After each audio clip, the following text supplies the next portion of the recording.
बिस्मिल्लाहिर्रहमानिर्रहीम।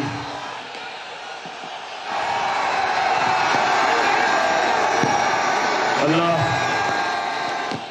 तेरी इबादत करते हैं, तेरे से मदद मांगते हैं।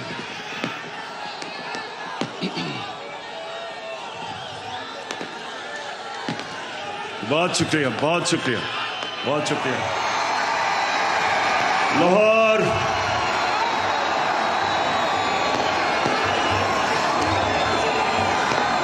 शुक्रिया, शुक्रिया। लाहौर, मैं आपका जितना भी शुक्रिया अदा करूं वो कम है।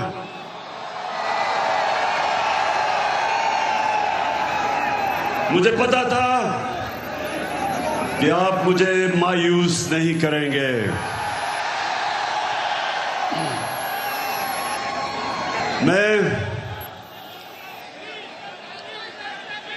मैंने कभी इतने बड़े जलसे के सामने खिताब नहीं किया।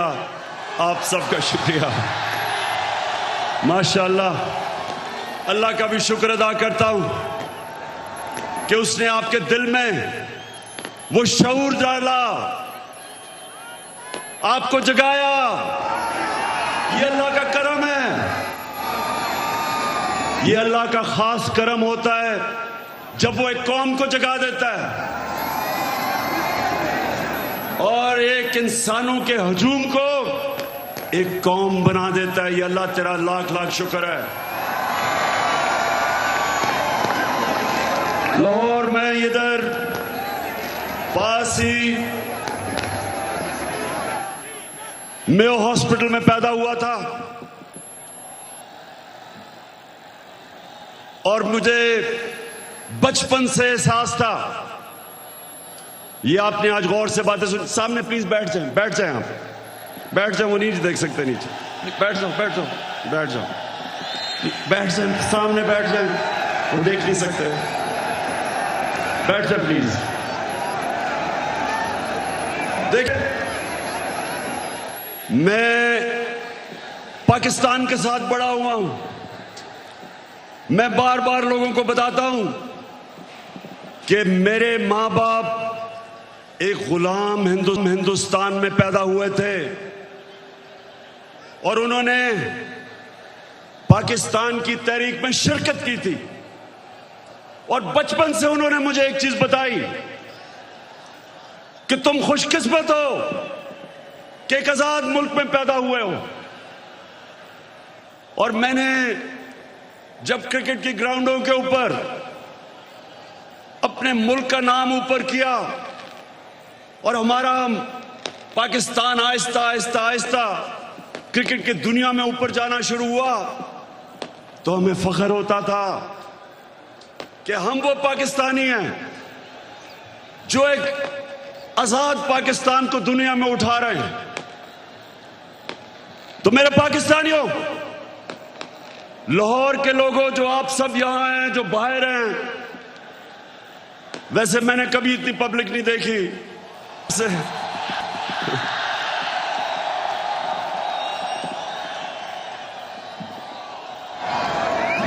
अब जितने भी लोग आज मेरी बात सुन रहे हैं, बड़े गौर से आज मेरी, क्योंकि मैंने आज आपको लाएमल देना है कि हमने ये ना गुलामी कबूल करनी है, ना ये इंपोर्टेड हुकूमत कबूल करनी है। और ये अब आपको पता चला है कि सिलेक्टेड हुकूमत क्या होती है,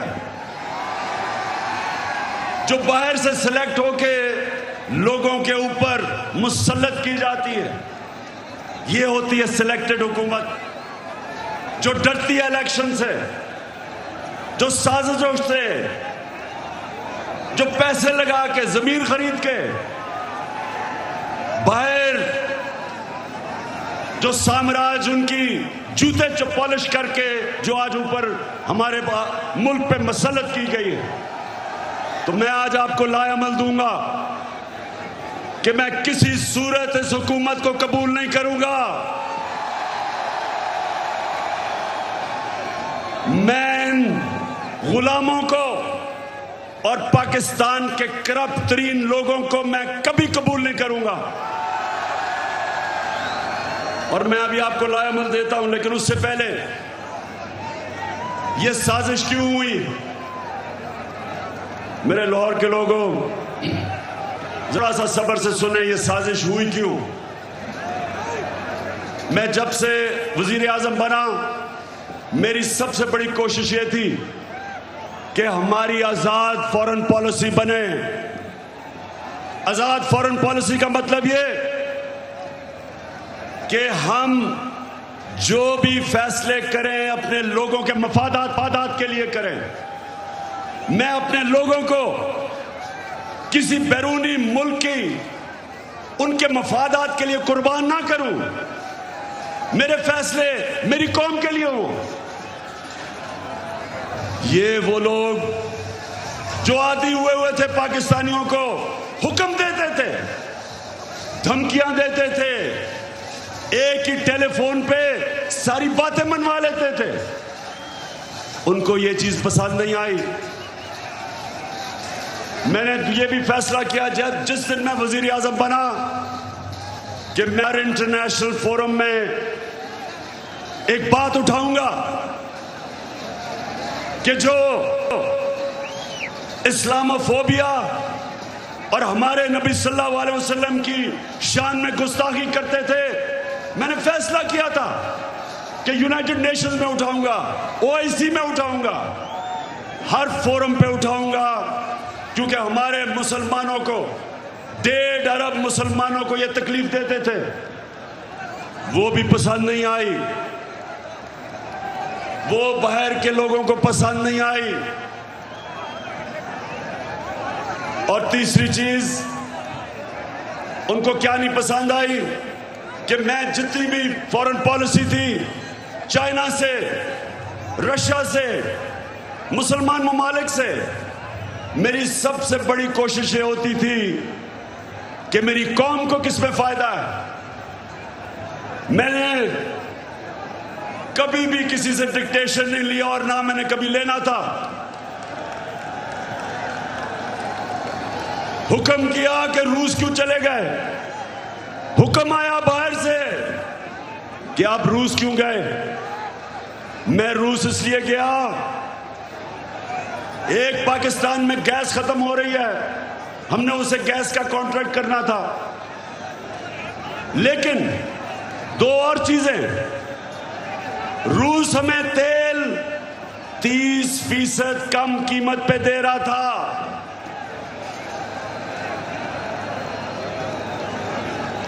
तेल 30% कम कीमत पे, इसका मतलब कि पेट्रोल और फजल रहमान को 30% कम पे हम बेच सकते थे।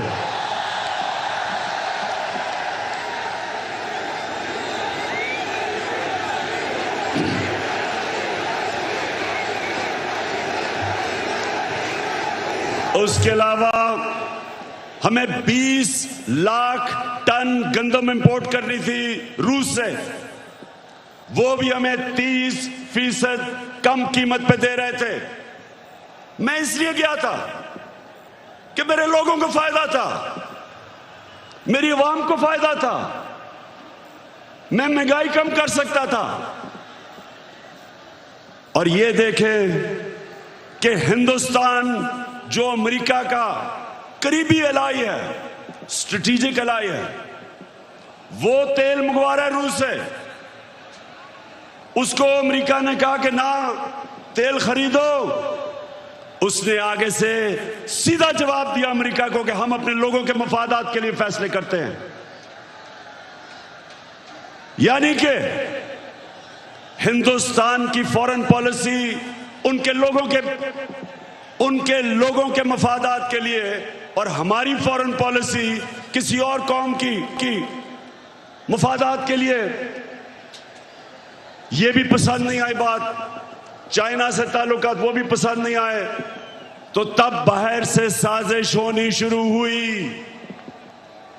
लेकिन ये याद रखें कि साजिश कभी मुकम्मल नहीं हो सकती जब तक अंदर मुल्क के मीर जाफर और मीर सादिक ना बैठे हो। मीर जाफर वो गद्दार था जिसने अंग्रेजों के साथ मिलके मुसलमानों की हुकूमत, सिराजुद्दौला की हुकूमत गिराई जाती मफादात के लिए।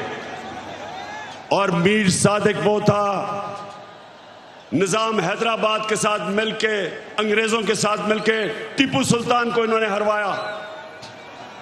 यहां भी मीर सादिक और मीर जाफर बैठे हुए थे जिन्होंने बाहर की साजिश में पूरा हिस्सा लिया।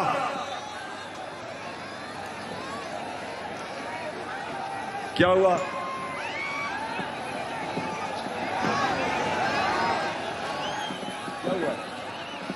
अच्छा सुना जरा, हो जाएगा ठीक। तो ये साजिश बाहर से हुई, अंदर मीर जाफर और मीर सादिक बैठे थे, अंदर थ्री स्टूजेस बैठे हुए थे, इन्होंने इनके साथ मिले। और भी इसके अंदर लोग मुलव्वस थे। और तारीख इन सारों को किसी को माफ नहीं करेगी जिन्होंने मिलके एक हुकूमत को कब गिराया। मेरे पाकिस्तानियों ये सुने, हमारी हुकूमत को तब गिराया जब हमारी हुकूमत की, और मैं चैलेंज करता हूं, सबसे बेहतरीन पाकिस्तान की परफॉर्मेंस तहरीक इंसाफ की हुकूमत की थी। हमारी इकोनॉमी सही तरफ जा रही थी, 5.6% पे हमारी इकोनॉमी बढ़ रही थी। ना नून लीग ने इसका कभी मुकाबला किया, ना पीपल्स पार्टी ने किया। हमारी एक्सपोर्ट्स रिकॉर्ड पे थी। कभी पाकिस्तान की तारीख में $1 अरब की एक्सपोर्ट्स नहीं हुई। कभी पाकिस्तान में इतने बाहर से डॉलर्स नहीं आए। 31 अरब डॉलर रेमिटेंसेस बैरून मुल्क पाकिस्तानियों ने हमें भेजी। 31 अरब डॉलर। हम जब हुकूमत में आए थे 19 अरब डॉलर थी। और पाकिस्तान की तारीख में सबसे ज्यादा पैसा हमने इकट्ठा किया टैक्स में, 6000 अरब डॉलर से ऊपर। यह भी पाकिस्तान की तारीख का रिकॉर्ड था। हमने सबसे सारे बर्रे सगीर में जिस मुल्क में सबसे कम बेरोजगारी थी वो पाकिस्तान था। सबको पीछे छोड़ गए हम।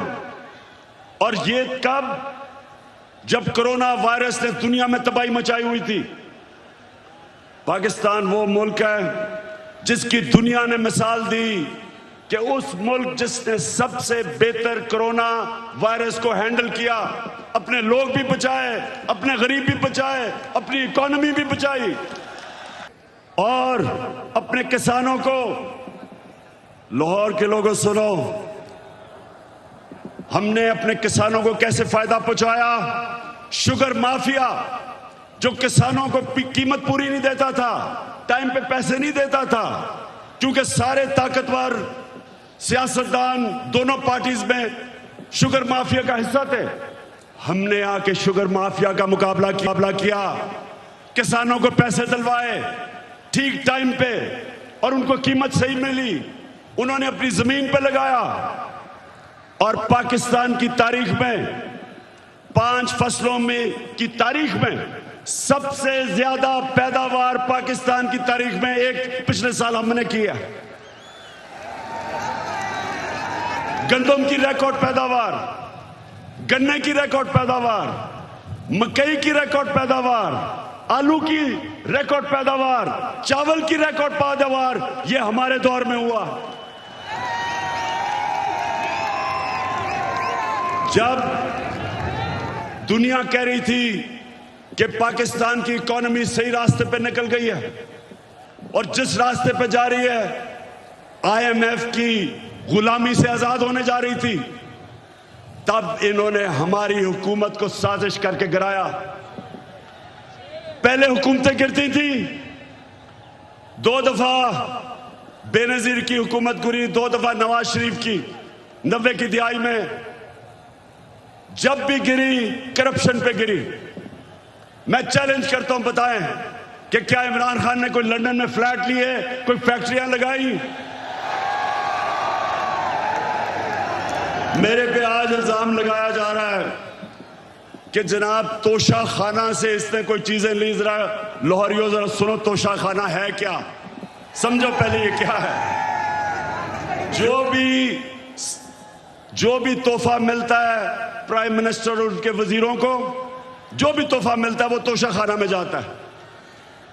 इनके जमाने में जब तोशा खाना में प्रेजेंट जाता था तो ये 15% पैसे दे के जो हुकूमत को जाती थी वो खरीद सकते थे। हम आए, हमने 50% रखा, 50% हुकूमत को जाता था और जो भी हम खरीदना चाहे हम खरीद सकते थे। जो भी मैंने खरीदी सब रिकॉर्ड के ऊपर है, सब कानून के अंदर है।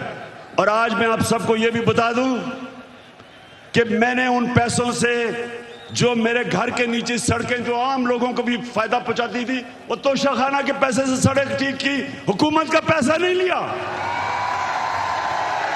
मेरा जो घर है मैं कानून के मुताबिक उसको कैंप ऑफिस बना के सारे खर्चे हुकूमत देती है, यानी आप देते हैं टैक्स, आप टैक्स पेयर उसका पैसा सारा देता है। मैं अपने खर्चे देता हूं। मैं कोई ना लाहौर का घर ना वहां कैंप ऑफिस नहीं किया, अपने पैसे से वो चलाया। जो दीवार नीचे बनानी थी सिक्योरिटी फेंस, गवर्नमेंट से पैसे नहीं लिए, अपना ऑफिस चलाया, गवर्नमेंट से पैसे नहीं लिए। और ये लोग जो आज प्रोपेगेंडा कर रहे हैं, मैं चैलेंज चलाऊं कि तुम्हारे मैं चैलेंज करता हूं कि कभी पाकिस्तान की तारीख में किसी प्राइम मिनिस्टर ने अपने ऊपर इतना कम पैसा खर्च नहीं किया जो मैंने किया। तो लाहौरियों, एक और वजह कि बाहर से साजिश हुई, अब ये जरा गौर से सुनना है आपने, क्योंकि मैं चाहता हूं इसके बाद जो मैं आपको लाएमल दूंगा वो बड़ा जरूरी है कि पहले आप समझ जाएं कि ये हुआ क्या, ये क्या, कितनी बड़ी साजिश इस मुल्क के खिलाफ की गई है। एक और हमारे साम्राज्य जो बाहर बैठे हुए हैं, एक और मसला क्या था कि मैं पहले दिन से, जिस दिन जनरल मुशर्रफ घुटने टेक गया, एक टेलीफोन कॉल की अमेरिका से और उनकी जंग में लेके गया, मैं पहले दिन से इसके खिलाफ था। हर फोरम पे मैंने कहा कि ये हमारी जंग नहीं है। हर जगह मैं कहता गया कि पाकिस्तानियों को कुर्बान कर रहे हो किसी और की जंग में। और मैंने ये भी कहा कि अफगानिस्तान में कोई मिलिट्री सॉल्यूशन नहीं है, बातचीत से मसला हल होगा। मुझे बुरा भला कहा गया, तालिबान खान कहा गया, मुझे कहा मैं दहशतगर्दों के साथ हूं, मेरी पूरी कैरेक्टर असैसिनेशन हुई। लेकिन मैं क्यों कह रहा था कि हमारी जंग नहीं है? क्योंकि मेरे पाकिस्तानियों, फॉरेन पॉलिसी बनती है, बार बार अपने ज़हन में डाल लो, अपने लोगों के फायदे के लिए। कौन सा मुल्क अपने आप को किसी और मुल्क के लिए कुर्बान करता है? 80,000 हमारे लोग शहीद हुए, 6,500 हमारे फौज के नौजवान शहीद हुए, हमारा कबायली इलाका उजड़ गया, 100 अरब से डॉलर से ज्यादा मुल्क को नुकसान हुआ। कभी कोई कमीशन बैठी, कभी किसी ने यह सोचा कि ये किसने हमें इस जंग में लेके गया ताकि आगे से हम इस तरह की हिमाकत ना करें। तो जब मेरे से इंटरव्यूअर ने पूछा कि आप अमेरिका को बेस देंगे, क्या कहा मैंने? और क्या आप मेरे से कोई और उम्मीद रखते थे? एब्सोल्युटली नॉट के अलावा कोई उम्मीद रखते थे? क्योंकि मेरा जीना मरना पाकिस्तान में है, ये मेरा मुल्क है, ये मेरे लोग हैं। मैं क्यों अमेरिका के लिए अपने लोगों को कुर्बान करूं? तो ये भी उनको तकलीफ थी, उनको चाहिए थे चेरी ब्लॉसम बूट पॉलिश करने वाले, जो कहता कि बेगर्स आर नॉट चूजर्स, यानी कि क्योंकि हम मकरूज हैं, हम गुलाम हैं, हम आपके जूते पॉलिश करेंगे। पाकिस्तानियों, ये याद रखो, मैं बार बार आपको एक चीज कहता हूं, कभी कभी किसी जमात को वोट ना दो जिनके लीडर्स के पैसे जायदादें बाहर पड़ी हैं, कभी उनको वोट ना दो, क्योंकि जिधर इनके पैसे बाहर पड़े हैं, इनकी जायदादें बाहर पड़ी हैं, इनकी प्रॉपर्टीज बाहर हैं, इनके ऑफशोर अकाउंट्स बाहर हैं, ये याद रखें, ये कभी साम्राज्य का प्रेशर बर्दाश्त नहीं कर सकते। ये वो करेंगे जो उनको हुक्म मिलेगा। उनको इस तरह के करप्ट गुलाम पसंद इसलिए हैं कि ये हमेशा उनके सामने झुके रहेंगे। 400 ड्रोन अटैक हुए पाकिस्तान में, पाकिस्तानियों 400 ड्रोन अटैक हुए। यहां कोई दुनिया में मिसाल ही नहीं कि जिस मुल्क के लिए आप जंग लड़ रहे हैं वो आपके ऊपर ही बमबारी कर रहा है, इसकी कोई मिसाल नहीं मिलती। 400 ड्रोन अटैक हुए पाकिस्तान में। एक दफा कभी नवाज शरीफ के मुंह से एक दफा निकला कि ये आप बड़ा गलत कर रहे हैं, ये सारे ह्यूमैनिटेरियन लॉज के खिलाफ है, ये कानून के खिलाफ है कि जज जूरी एग्जीक्यूशनर 4000 मील दूर बैठ के एक बटन दबाता और लोग मर जाते हैं, नीचे बम फट जाते हैं। ये 400 ड्रोन अटैक्स हुए पाकिस्तान में, एक लफ्ज इनके मुंह से नहीं निकला। मैं निकला सड़कों पे, मैंने धरने किए ड्रोन्स के खिलाफ, मैंने हर जगह अपनी आवाज बुलंद की, लेकिन इनके मुंह से एक लफ्ज नहीं निकला, क्योंकि ये अपने पैसे के गुलाम हैं और पैसे बाहर पड़े हुए हैं इनके। और मेरे पाकिस्तानियों, जो मुझे सबसे ज्यादा तकलीफ है, आप में अभी हौसला है ना, मैंने आपसे बड़ी जरूरी बातें करनी है। हुआ क्या, बाहर से साजिश प्लान हुई, अंदर मीर जाफर बैठे हुए थे। हमें एक मसला आता है, हमारे एम्बेसडर से मीटिंग होती है एक अमेरिकी ऑफिशियल की, और उधर वो उसको क्या कहता है, ये जरा सुने, तकब्बर सुने जरा, उसका तकब्बर।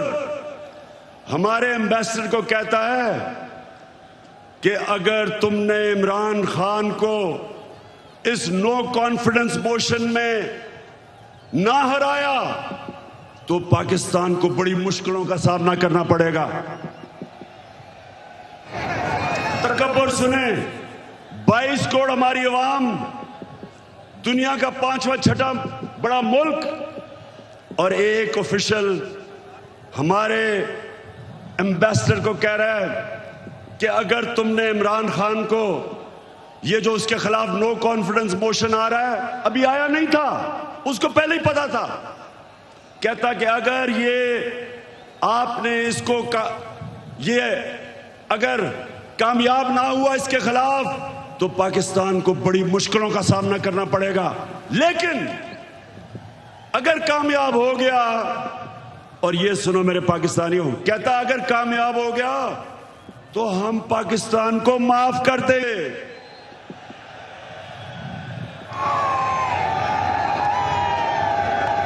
हमने क्या जुर्म किया कि वो हमें माफ कर देगा? कि क्या ये जुर्रत की कि हम रूस चले गए अपने मुल्क की खातिर, या ये कहा कि हम आपको बेच नहीं देंगे? तो मेरे लाहौर के लोगों, ये याद रखो कि उनको ये किधर से गलत आदतें पड़ी। हिंदुस्तान को क्यों नहीं ये कहते? इनकी जुर्रत है हिंदुस्तान के प्राइम मिनिस्टर को वहां, अच्छा प्राइम मिनिस्टर मैं हूं, ये सुना जरा, चीफ एग्जीक्यूटिव पाकिस्तान का मैं हूं, और मैसेज किसको दे रहे हैं? किसको कह रहे हैं किसको हटा दो? बताएं किसको कह रहे हैं? प्राइम मिनिस्टर तो मैं था। तो मेरे पाकिस्तानियों जरा गौर से सुने, ये साजिश फिर क्या होता है, एकदम अगले दिन अदम एतमाद की वो आती है तहरीक, वो टेबल करते हैं असेंबली में, और हमारे जनाब 20 लोगों को वहां सिंध हाउस में जाना शुरू हो जाते हैं, उनकी बोली लग जाती है, 20-20 करोड़ में उनके जमीर बिकने शुरू हो जाते हैं।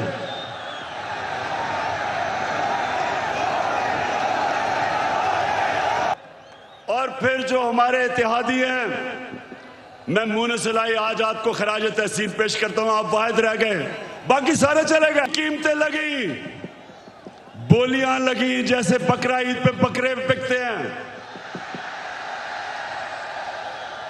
बंद किया जनाब उनको सिंध हाउस के अंदर। सिंध से पुलिस लेके आए। सोचिए ये पाकिस्तान में हो रहा है। मैं अपनी आज बड़े अदब से मैं अपनी अदालतों से पूछता हूं कि क्या ये आइन के खिलाफ नहीं है, ये कानून के खिलाफ नहीं है कि बिक रहे हैं बकरों की तरह। अवाम से वोट लेके आए हमारे टिकट पे और वहां जाके उनकी बोलियां लग गई। यानी ये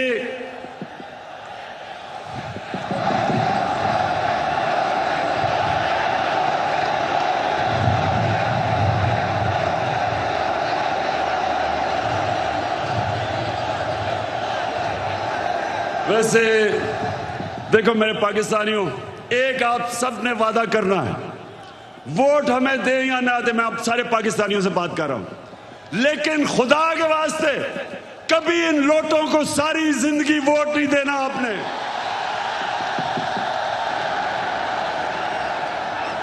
जमीर फरोशों को, जिनका ना कोई दीन है ना ईमान है ना उनमें शर्म है, कि सारी जिंदगी उनके बच्चों के ऊपर धब्बा लगेगा कि ये हैं वो लोग जिन्होंने अपने आप को बेचा, अपने जमीरों को बेचा। सारी जिंदगी के लिए इनके ऊपर एक मोहर लगे कि कभी ये सियासत के पास ना आए। जिन जिन हलकों में ये जाएंगे, मेरी कौम पाकिस्तानियों, अगर आपने इनको किसी भी हलके में जीतने दिया, आप इस मुल्क से गद्दारी करेंगे।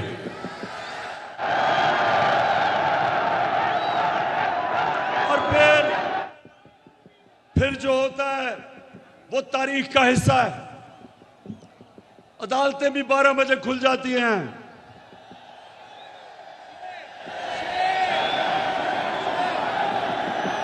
मेरे यहां दोनों स्पीकर बैठे हुए हैं, एक्स स्पीकर असद कैसर भी बैठा हुआ है और कासिम सूरी, दोनों हीरो हैं।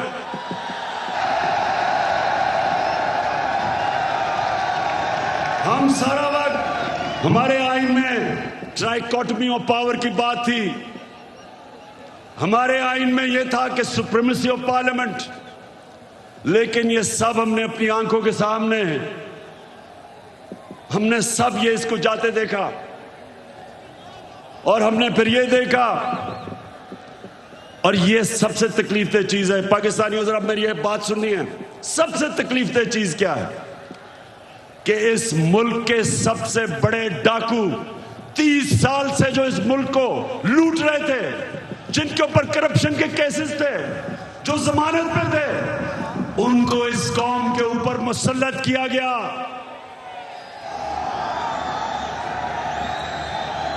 पाकिस्तानियों, मैं, मेरे से बेहतर शायद कोई भी पाकिस्तान की सियासत में ना अमेरिकनों को जानता है ना यूरोपियंस को जानता है जो मैं जानता हूं। कोई नहीं मेरे से बेहतर जानता। उनके अपने मुल्कों में ये कोई तस्वर भी नहीं कर सकता, कोई सोच भी नहीं सकता कि एक आदमी जमानत पे हो, उसको पार्लियामेंट तो दूर की बात है, उसको चपड़ासी भी बना दे। या उन्होंने हमारा प्राइम मिनिस्टर बना दिया और उसके बेटे को, जो सारा लाहौर जानता है कि हर एक एक चीज के ऊपर रिश्वत लेता था, उसको चीफ मिनिस्टर का कैंडिडेट बना दिया। मैं ये सोचता हूं, आज मेरे पाकिस्तानी सुनो जरा, मैं ये सोचता हूं क्योंकि मैं उन माशरों को बड़ी अच्छी तरह जानता हूं कि वो हमें कितनी हकारत से देखते हैं, हमें वो क्या समझते हैं कि चोरों के हमारे ऊपर मुसल्लत कर दिया। खुद सोचो, 20 साल ये जो आज बैठे हुए हैं, ये एक दूसरे को चोर कहते रहे हैं। क्या ये चेरी ब्लॉसम ने नहीं कहा था कि मैं आसिफ जरदारी का पेट फाड़ के पैसा निकालूंगा? ये क्या लोगों को बेवकूफ समझते हैं? क्या नवाज शरीफ ने 2 दफा आसिफ जरदारी को जेल में करप्शन पे नहीं डाला था? और क्या आसिफ जरदारी ने हुदैबा पेपर मिल का अरबों रुपए का केस नवाज शरीफ और शहबाज शरीफ पर नहीं किया था? और क्या ये दोनों मिलके फजल रहमान को डीजल नहीं कहते थे?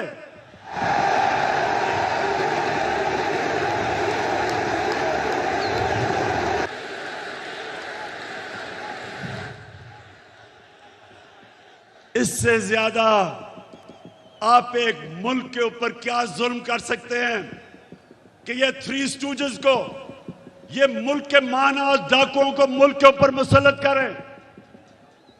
मैं आपको आज ये बता रहा हूं, जब तक मैं जिंदा हूं मैं इनका मुकाबला करूंगा, मैं कभी इनको तस्लीम नहीं करूंगा। पाकिस्तानियों, अब ये जरा मेरी बात सुना। ये इतना बड़ा इस मुल्क पे जुल्म किया इन्होंने कि आपको अंदाजा नहीं कि ये जो हमारे माशरे को करेगा, एटम बॉम्ब भी नहीं कर सकता। मेरे नबी सल्लल्लाहु अलैहि वसल्लम ने तकरीबन 1500 साल पहले कहा था, ये सुने मेरी बात खामोशी से, ये बहुत जरूरी आपके लिए समझना है कि क्यों पाकिस्तान एक अजीम कौम नहीं बन सका। 1500 साल पहले उन्होंने कहा था, मेरे पाकिस्तानियों, 1500 साल पहले उन्होंने कहा था कि वो कौमें बर्बाद हो जाती हैं जो छोटे चोरों को पकड़ के जेल में डालती हैं और बड़े डाकुओं को उनका निजाम पकड़ नहीं सकता। ये है आपके सामने। अब इससे बड़ी मिसाल क्या है कि 40 अरब रुपया शहबाज शरीफ और इसके बेटों के ऊपर 40 अरब रुपए के एफआईए में और नैब में केसेस हैं। एफआईए के 16 अरब रुपए इसके नौकरों के नाम पे एफआईए ने पकड़े हैं और इस आदमी को प्राइम मिनिस्टर बना दिया।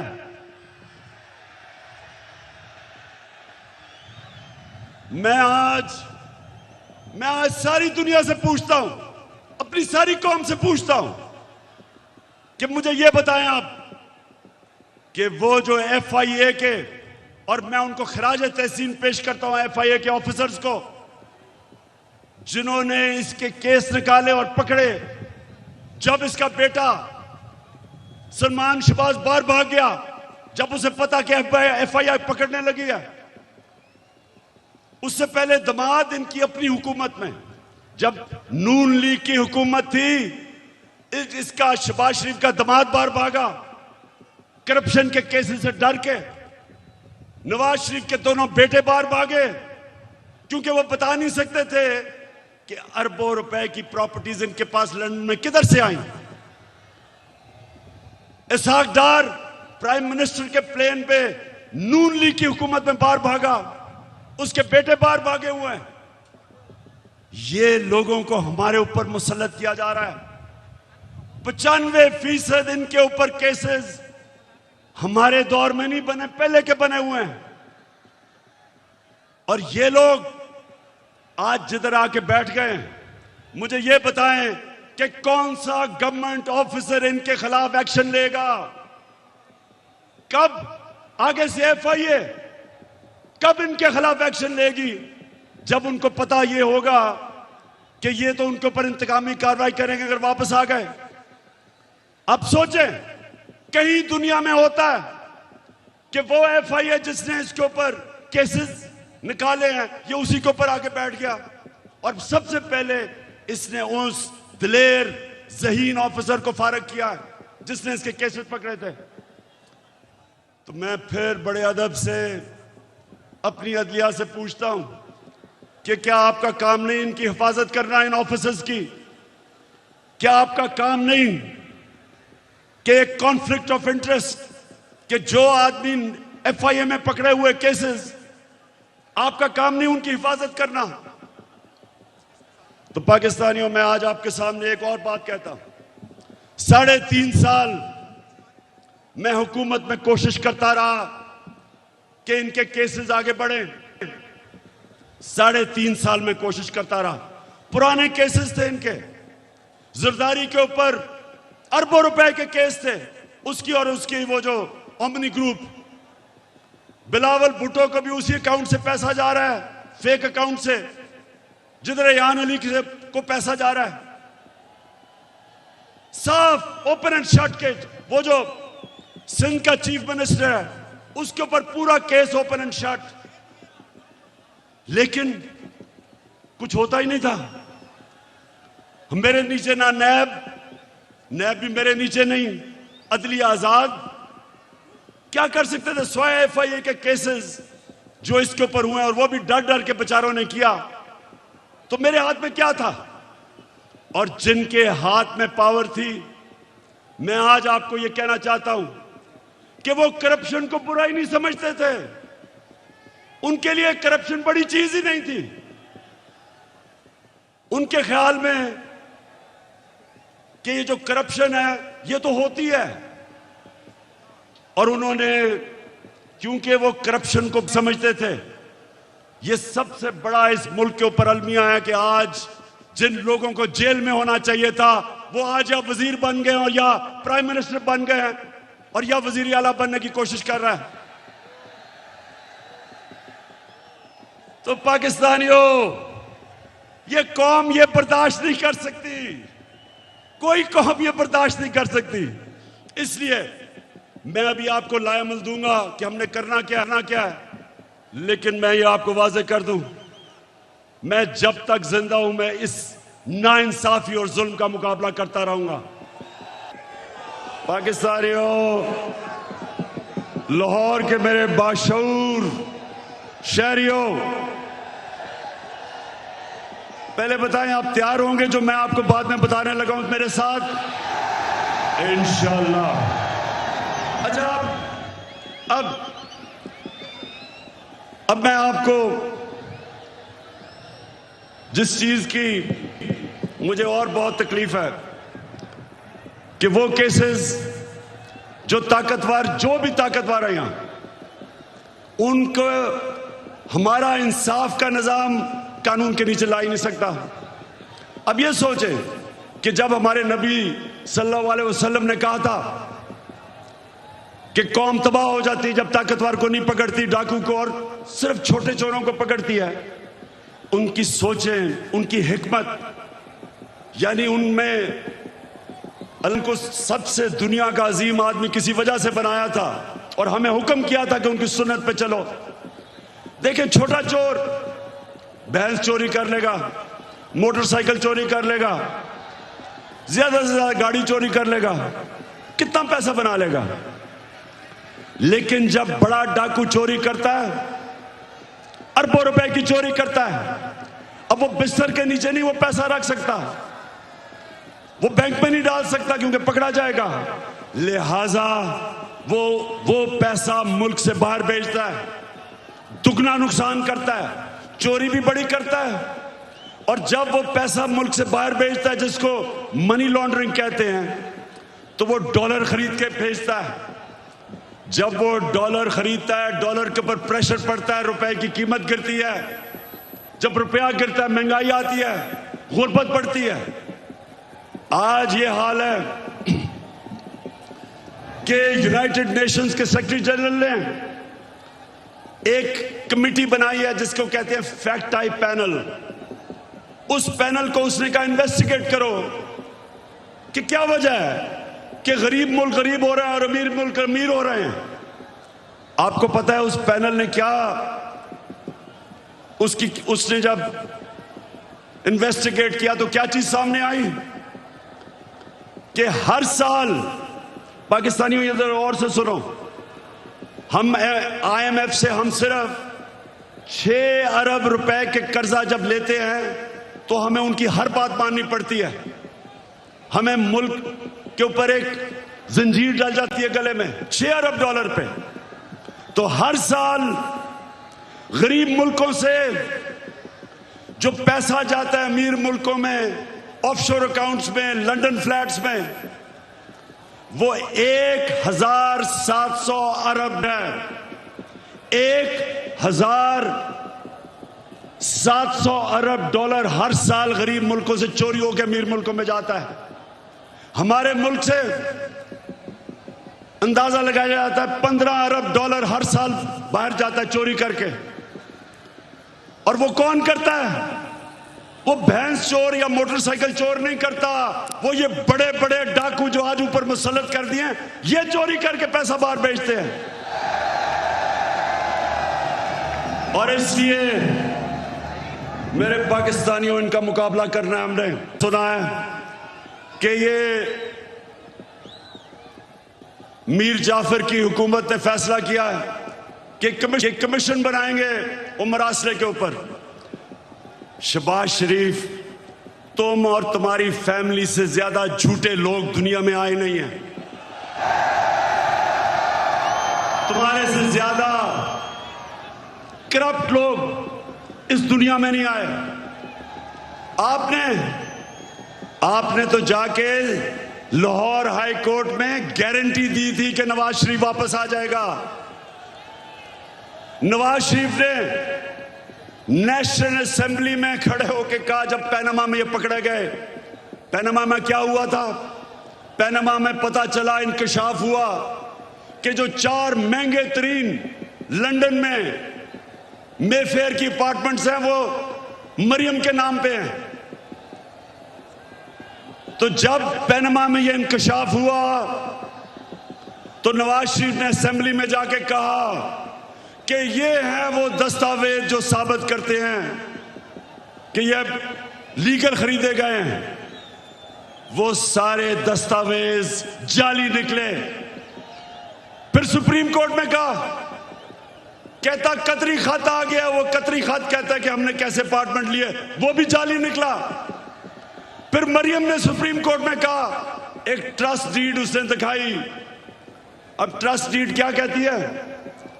उन्होंने कहा जी ये मेरे भाइयों के मेरे बीच में ये ट्रस्ट डीड थी। पता चला कि वो जिस कैलिब्री फॉन्ट से लिखी गई थी वो उस 2006 में आई नहीं थी। नकल में भी अकल चाहिए। और फिर इनके लाहौर में जो इन्होंने लूट मार की LDA में, हर थोड़ी देर के बाद आग लगती है और उनके रिकॉर्ड जल जाते हैं। तो तुम्हारा ख्याल है शहबाज शरीफ कि हम तुम्हारी कोई कमीशन मानेंगे? हम सिर्फ एक कमीशन मानेंगे, सुप्रीम कोर्ट के अंदर ओपन हेयरिंग हो। जिस तरह धांधली के ऊपर कमीशन बनी थी, ओपन हेयरिंग हो, मीडिया के सामने हो, ताकि सबको पता हो कि कितनी बड़ी साजिश हुई है पाकिस्तान से। और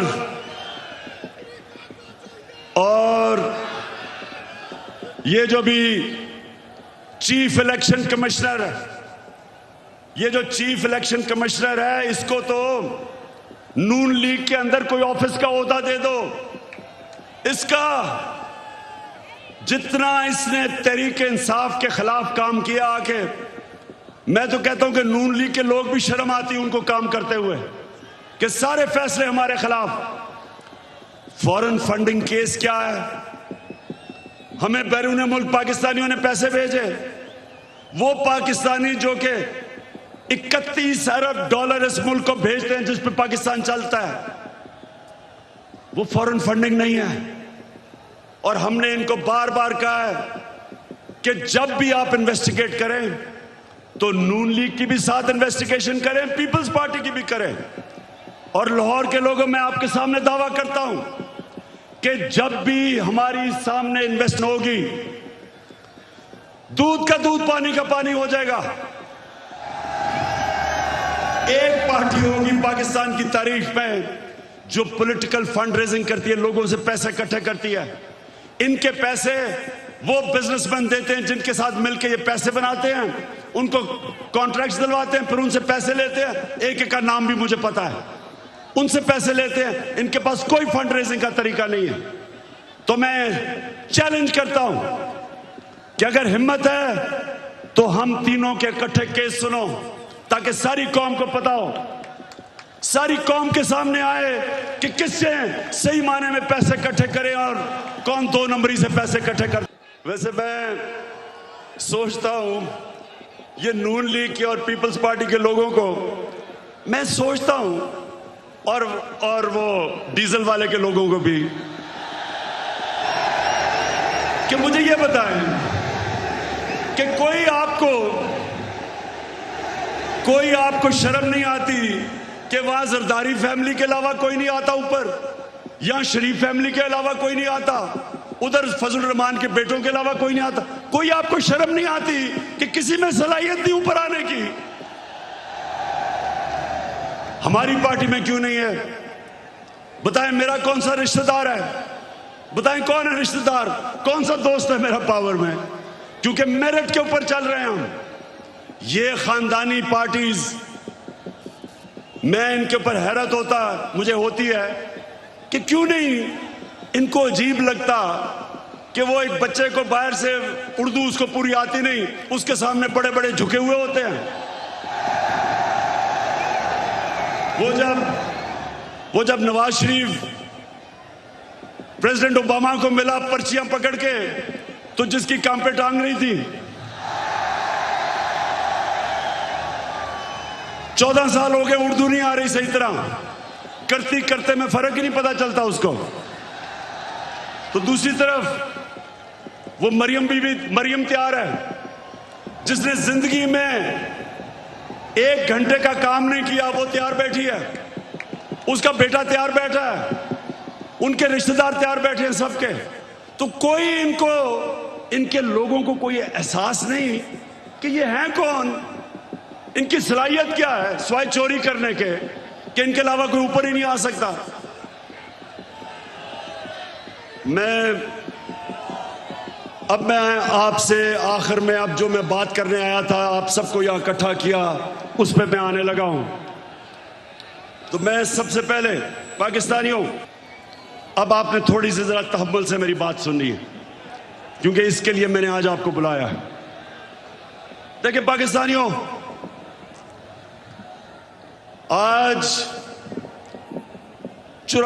वो दिन है, 84 साल पहले इल्लामा इकबाल इस दुनिया से गए थे। सामने उनका मज़ार है, और वो एक ऐसा इंसान था, शायद ही कोई ऐसा ज़हन 500 साल में मुसलमान दुनिया में आया हो। और इल्लामा इकबाल की जो पूरी कोशिश थी कि एक गुलाम कौम को उठाए, जिंदा करे गुलाम कौम को, उनकी इतनी शायरी है। लेकिन जो मुझे सबसे ज्यादा पसंद है, और आज जो मैं एक फिक्रा कहना चाहता हूं, कि उस रिस्क से मौत अच्छी है जिस रिस्क से परवाज में आती है कोताही।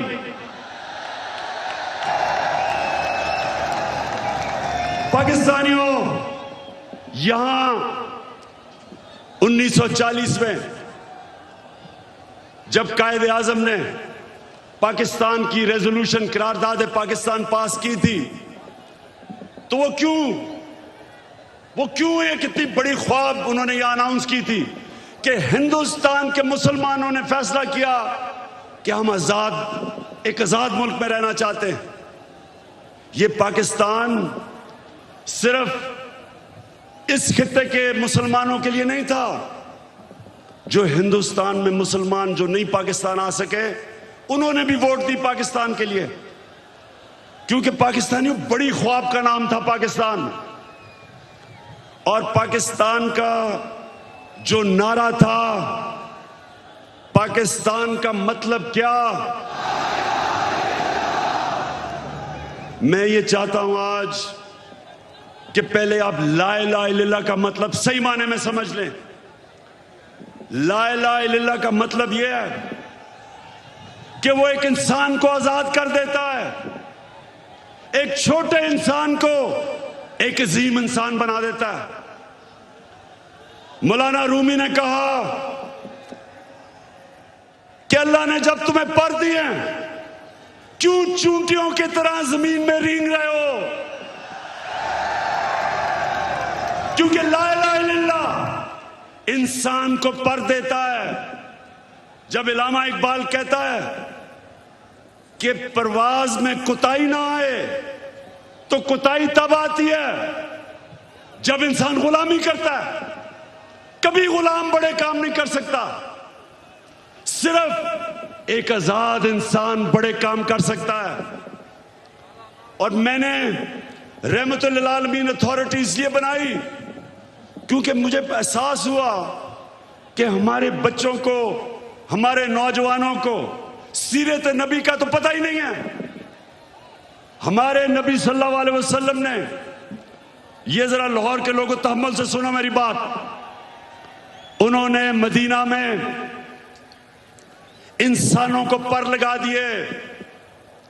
वो अरब जिनकी कोई हैसियत नहीं थी, दो सुपर पावर्स थी दोनों तरफ, पर्शियन और रोमन एम्पायर, बेजेंटाइन एम्पायर, बीच में वो अरब जिनकी कोई हैसियत नहीं थी। मैंने इसलिए अपने बच्चों को फैसला किया कि हम सीरत नबी पढ़ाएं अपने नौजवानों को, ताकि आपको पता तो चले कि क्यों अल्लाह ने हमें हुक्म दिया है कि नबी के रास्ते पे चलो, क्योंकि उससे अजीम इंसान कभी आया ही नहीं, ना आ सकता।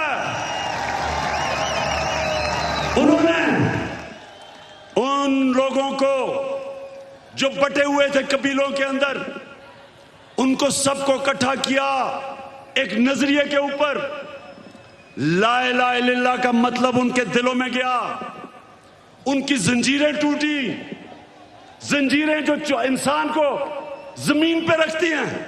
इकबाल के शाहीन बने वो, दुनिया की उन्होंने इमामत की, और ये दुनिया की तारीख का हिस्सा है। ये सारी दुनिया की तारीख का हिस्सा है जिसका हमें पता ही नहीं है कि उन्होंने क्या किया था, जो इंसानों की जंजीरें तोड़ के उन सबको दुनिया की लीडर्स बना दिया।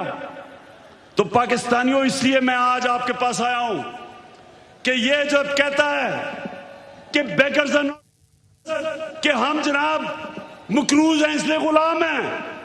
शहबाज शरीफ, तुम पैसे के गुलाम हो, हम कौम आजाद हैं। और दूसरा कहता है कि जनाब हम तो लाइफ सपोर्ट मशीन पे हैं, अमेरिका जब चाहे बंद कर दे। शर्म करो, शर्म करो कि 22 करोड़ लोगों को तुमने गुलाम रख दिया, क्योंकि तुम खुद गुलाम हो, तुम्हारे पैसे बाहर पड़े हैं, अपने पैसों की पूजा करने वाले तुमने। हम जो एक बड़ी अजीम ख्वाब पाकिस्तान जो बनना था, आपने हमें चूंटियों की तरह जमीन पर रखा हुआ है। मैं आज आपको आजाद करने आया हूं। मैं आप आज से अहद लेने आया हूं कि हमने इकबाल का शाहीन बनना है। हमने किसी सूरत किसी के सामने झुकना नहीं है। हमने 22 करोड़ की एक ऐसी कौम बनना है, वो कौम बनना है। और मेरा लीडर कायदे आजम था, जो एक गुलाम हिंदुस्तान में भी आजाद आदमी था। तो पाकिस्तानियों, मैं चाहता हूं कि आप अपना मुकाम समझें। कुरान में अल्लाह कहता है कि मैंने इंसान को अशरफुल मखलूकात बनाया, सबसे अजीम मखलूक। फरिश्तों को कहा कि इंसान के सामने झुको। शैतान को उन्होंने जन्नत से निकाला एक वजह से। इबादत तो वो सबसे ज्यादा करता था अल्लाह की, क्योंकि उसमें तकब्बर था, कहता मैं इंसान के सामने नहीं झुकता। और अल्लाह ने उसे कहा कि तुम्हें भी अंदाजा नहीं कि मैंने इसको क्या सलाहियतें दी हैं। और कुरान में फिर ये भी है, जब इंसान ऊपर जाता है तो फरिश्तों के उससे ऊपर चला जाता है, लेकिन जब वो गिरता है जानवरों से नीचे गिर जाता है। हमारे ऊपर है, हम ऊपर जाना चाहते हैं या जमीन पे रेंगना चाहते हैं। पाकिस्तानियों, आप एक दफा फैसला कर लें। जब आप फैसला करेंगे कि हम किसी सूरत स्वाय अल्लाह के किसी के सामने नहीं झुकेंगे, आपकी परवाज ऊपर चली जाएगी। जिस दिन ला इलाहा इल्लल्लाह का मतलब आप समझ गए, आपकी जंजीरें टूट जाएंगी। ये जो गुलामी की जंजीरों में हमें डालना चाहते हैं टूट जाएंगी। अब सब उठ जाएंगे। 22 करोड़ लोग हैं, बाहर पाकिस्तानी बैठे हैं, हर किस्म की सलाहियत रखते हैं, लेकिन ये चोर और डाकू, पैसे के गुलाम, अगर ये आपके ऊपर बैठे रहे, ये मुल्क कभी आगे नहीं बढ़ेगा बल्कि नीचे जाएगा। हमारी कभी फॉरेन पॉलिसी आजाद नहीं हुई। स्वाय थोड़ी देर के भुट्टो के जमाने में, और भुट्टो को साजिश करके अंदरूनी मीर जाफर ने उसको फांसी दिलवाई।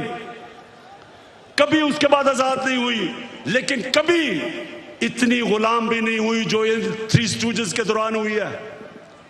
जो इन्होंने हमारे साथ किया, जिस तरह इन्होंने हमें गुलामी करवाई, इसकी कोई मिसाल नहीं है।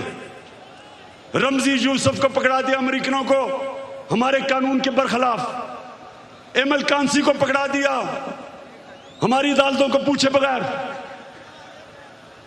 एमएल कांसी के वकील ने अमेरिका की अदालत में क्या कहा, जब उन्होंने पूछा जज ने कि क्यों पाकिस्तान के कानून के बगैर आप उसको उठा के ले गए, तो उसका वकील कहता कि पाकिस्तानी अपनी वालदा को बेच देंगे डॉलरों के पीछे।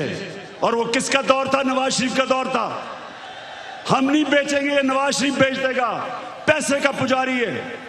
फिर जनरल मुशर्रफ का दौर आया, 9/11 के बाद इसने पकड़ के पाकिस्तानियों को ग्वांटानामो बे में दे दिए।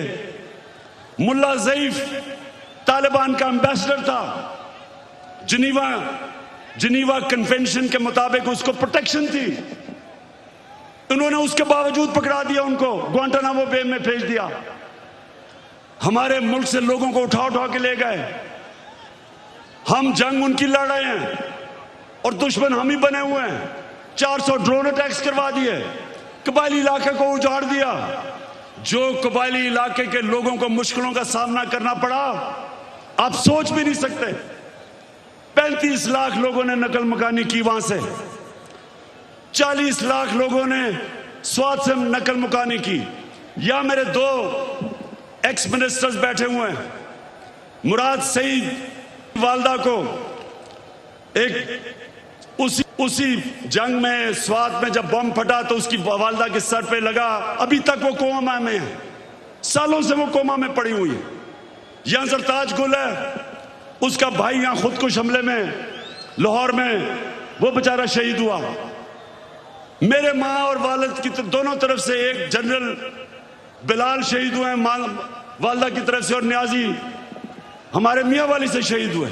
80,000 हमारे लोग मारे गए। क्यों? पाकिस्तान की जंग से क्या ताल्लुक था? क्योंकि गुलाम बैठे हुए थे। हमें कुर्बान किया गया किसी की खातिर और हमें दुनिया में जिल्लत मिली। उसामा बिन लादेन को पाकिस्तान में आके इन्होंने खत्म किया। कोई 3 दिन कोई बोला नहीं। प्रेसिडेंट ओबामा अपनी किताब में लिखता है कि मुझे बड़ा खौफ था कि मैं सदर जरदारी को जब टेलीफोन करूंगा वो बड़ी मुजम्मत करेगा कि तुमने हमारे मुल्क में आके ये किया क्या। कहता जब 3 दिन के बाद मैंने जरदारी को टेलीफोन किया तो कहता मुझे मुबारक देनी शुरू कर दी उसने।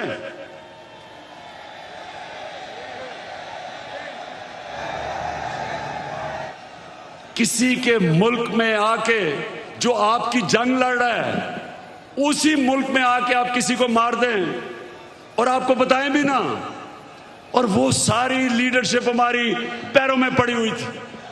पाकिस्तानियों, याद रखें, कभी आपकी कभी दुनिया इज्जत नहीं करेगी जब तक आप अपनी खुद इज्जत नहीं करेंगे। तो मैं आज आपके पास जो पैगाम लेके आया हूं वो ये कि हमने फैसला किया है कि पाकिस्तान की हकीकी आजादी की तहरीक चलाना। हमारे ये मुखालिफ समझते हैं कि जी मीनार पाकिस्तान के बाद क्या होगा। कान खोल के सुन लो,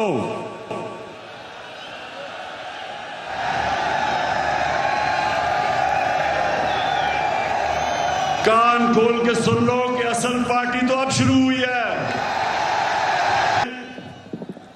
सारे पाकिस्तान, ये मैं तहरीक इंसाफ को कॉल नहीं दे रहा, मैं अपने सारे पाकिस्तानियों को कॉल दे रहा हूं, बल्कि मैं नून लीग और पीपल्स पार्टी के लोगों को जो इस मुल्क में आजादी चाहते हैं, जिनको पता नहीं कि कितनी बड़ी साजिश हुई है, मैं उनको भी आज पैगाम दे रहा हूं कि आपने सबने तैयारी करनी है। गली गली, मोहल्ले मोहल्ले, शहरों में, गांव में आपने सबने तैयारी करनी, आज से शुरू करनी है। आपने मेरी कॉल की इंतजार करनी है जब मैं आप सबको इस्लामाबाद बुलाऊंगा।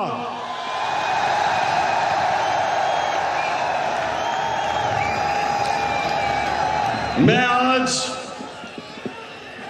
ये वाज़ेह कर दूं कि मैं किसी किस्म का तसादुम नहीं चाहता। ये मेरा मुल्क है, मेरे कोई इस मुल्क के बाहर जाने की जगह नहीं। ये तो जब भी थोड़ी मुश्किल आती है बाहर भाग जाते हैं। ऐसे लगता है कि ये बरतानिया की क्वीन को इनके रिश्तेदार है, सारे वहीं भाग जाते हैं। वो इसहाक डार, वो यहीं इधर ही पुराने शहर में उसका बाप की साइकिलों की दुकान थी, बड़ा मेहनत का आदमी था, लेकिन आजकल उनको जरा देखें, लगता है वो कोई बरतानिया का लॉर्ड था। तो ये वो लोग हैं, ये वो लोग हैं जब मुश्किल पड़ती है बाहर भाग जाते हैं। हमारा मेरा जीना मरना पाकिस्तान है। किसी किस्म का मैं तसादुम नहीं चाहता अपने मुल्क में। हमारी फौज है, हमारी पुलिस है, और फौज का भी मैं ये कह दूं कि अगर हमारे पास एक ताकतवर फौज ना होती तो आज पाकिस्तान के 3 टुकड़े हुए होते। हमारे जो दुश्मन हैं वो सिर्फ इसलिए कामयाब नहीं हुए कि माशाअल्लाह हमारी कौम अपनी फौज के साथ खड़ी है। हमारी फौज ने एक गलत फैसला मुशर्रफ ने किया, गलत फैसला उसने किया, लेकिन हमारी फौज ने जिस तरह की कुर्बानियां दी, वो कुर्बानियां ना देते तो आज पाकिस्तान का भी वो जो शाम और इराक का हाल है वो होता। तो हम आज दाद देते हैं अपनी फौज को, अपनी पुलिस को। हम चाहते हैं कि हमारी पुलिस भी एक मजबूत पुलिस फोर्स बने। हम कोई किसी किस्म की इस मुल्क को नुकसान नहीं पहुंचाना चाहते, लेकिन हम किसी सूरत इस इंपोर्टेड हुकूमत को तस्लीम नहीं करेंगे। जो भी हो, ये जब समझते हैं कि ये तहरीक खत्म हो जाएगी, तहरीक अभी जोर पकड़ेगी। मैंने अपनी सारी पार्टी के बड़े बड़े सीनियर्स को कहा है कि इन्होंने निकल जाना है सारे पाकिस्तान में। आपने लोगों को तैयार करना है, अपनी हकीकी आज़ादी की तहरीक में सबको शामिल करना है। आपने अपने इलाकों से निकल के, और सीनियर लीडरशिप ने पाकिस्तान के उन इलाकों में जाना है ताकि लोग तैयार हों, मेरी कॉल की इंतजार करें। और मैं सिर्फ एक चीज चाहता हूं, कोई और चीज नहीं चाहता। मैं चाहता हूं कि जल्दी से जल्दी इलेक्शन अनाउंस किए जाएं। हम एक जमहूरी पार्टी हैं, हम जमहूरियत चाहते हैं, लेकिन हम कभी भी इस सिलेक्टेड इंपोर्टेड हुकूमत को कभी तस्लीम नहीं करेंगे। एक ही तरीका है, जिनसे भी गलती हो गई, एक ही तरीका है गलती ठीक करने का, फौरी इलेक्शन करवाओ।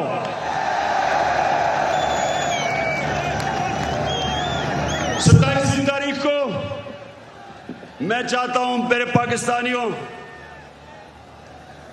27वीं तारीख को शबे दुआ की रात हम बनाएं, अल्लाह से दुआ करें कि हमारी हकीकी आज़ादी की तहरीक को कामयाब करे अल्लाह।